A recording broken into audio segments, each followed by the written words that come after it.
A series of emails released this week showed Jeffrey Epstein, the disgraced financier and convicted sex offender, claimed he could provide the Kremlin with valuable insight into then-President Donald Trump ahead of his controversial summit with Vladimir Putin in Helsinki. The correspondence, made public by congressional investigators on Wednesday, exposes a tangled web of contacts bridging Epstein, international diplomats, and the White House.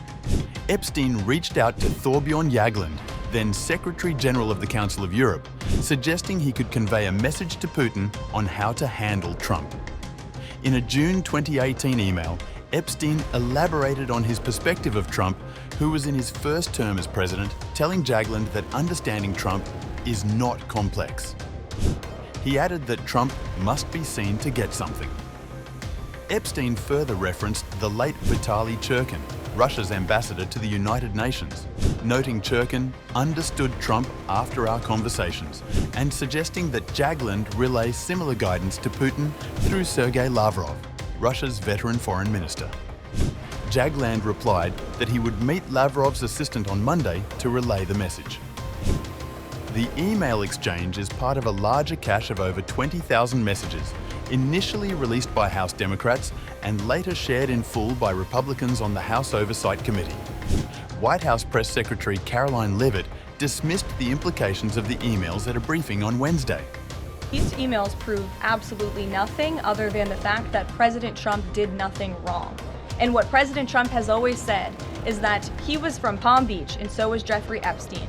Jeffrey Epstein was a member at Mar-a-Lago until President Trump kicked him out because Jeffrey Epstein was a pedophile and he was a creep.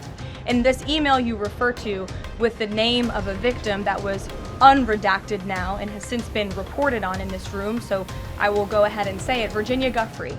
And it was CBS's own reporting, Ouija, that recently wrote that Miss Giuffre maintained, and God rest her soul, that she maintained that there was nothing inappropriate she ever witnessed, that President Trump was always extremely professional and friendly to her.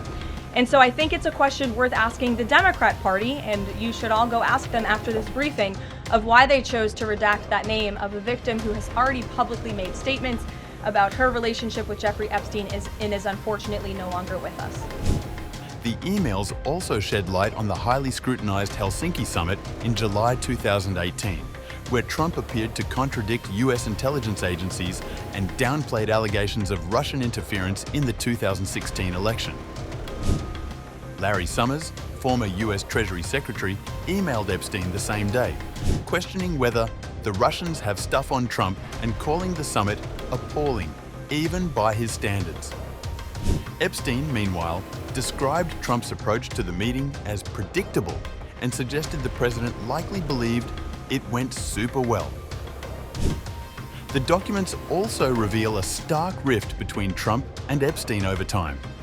While Trump referred to Epstein as a terrific guy in a 2002 interview, he distanced himself by 2019, claiming the two had fallen out a long time ago. Leavitt said on Wednesday that Trump had kicked Epstein out of his Mar-a-Lago club decades ago for being a creep to his female employees. Further correspondence shows Epstein reaching out to author Michael Wolff in 2019, asserting that Trump knew about the girls as he asked Ghislaine Maxwell to stop. Epstein added, "Trump said he asked me to resign, never a member ever." Epstein died in prison later that year, while Trump has consistently denied any wrongdoing in connection with him. The release of these emails, connecting the president, Epstein, and Russian officials, reignites questions about the unusual intersections of power, influence, and scandal surrounding Trump's first term. Even as the White House maintains that nothing untoward occurred, the details paint a provocative portrait of a president whose approach to Russia and his associations remain a subject of intense scrutiny.